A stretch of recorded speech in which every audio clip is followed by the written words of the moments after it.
Don't let your dog suffer from separation anxiety.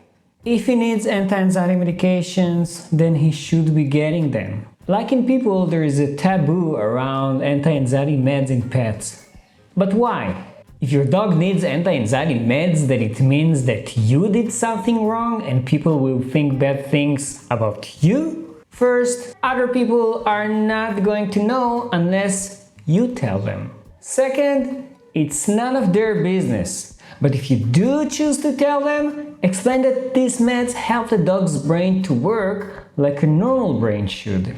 If the dog is anxious when alone, it is really hard to teach him that staying alone is not the end of the world. Because of that, many of the behavior modification and environmental management techniques fail. That doesn't mean you shouldn't try them first, but don't wait too long before considering adding meds. Now, if the problem is not what others might think of you, but what you think about yourself, know that treating your dog if he needs it only means that you care about him and wants to help. Using anti-anxiety medications will not make your dog become a zombie. Some dogs do sleep more and seem less active, but that is actually the normal thing for dogs.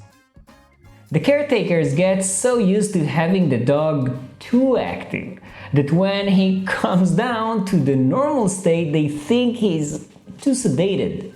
Zombie and sleeping more are not the same thing. The medications are considered very safe if used right. They are usually pretty inexpensive. And the drug companies that make them will give me $1 for every sale. I wish. Before starting a treatment with any anti-anxiety medication, you should have your vet run a blood work and a urinalysis to make sure your dog is healthy. If he's not, he might not be able to use these drugs. Also, health issues can even contribute to his behavior, so you might need to treat this first. Now, like every medication, there are always possible side effects. Some might resolve spontaneously, while others won't. Your vet will explain more about what to expect and what to do if there are side effects. Most side effects are pretty harmless in the doses we use, but every dog is different, so if something seems off to you, let the vet know. There are some medications that are considered short and fast-acting and are used a few hours to an hour or so before leaving the house. In this group, you might find drugs like gabapentin, trazodone, alprazolam, Xanax, clonazepam, clonipine, and more. We sometimes call these meds as-needed medications because we can use them only when it's needed. Another group has the meds that are given daily and reduce the global anxiety.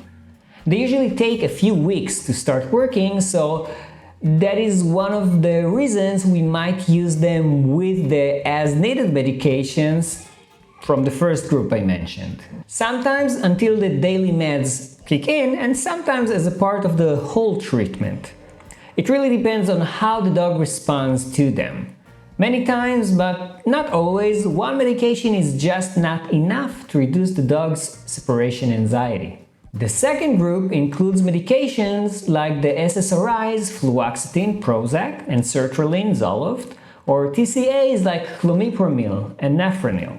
Most of the behavior medications are used off-label, meaning there is no specific FDA registration to use them for a specific issue or a specific species. That doesn't mean it's wrong to use them. It mostly means that no company bothered investing in the costly labeling process. But we actually do have separation anxiety medications that are labeled in dogs.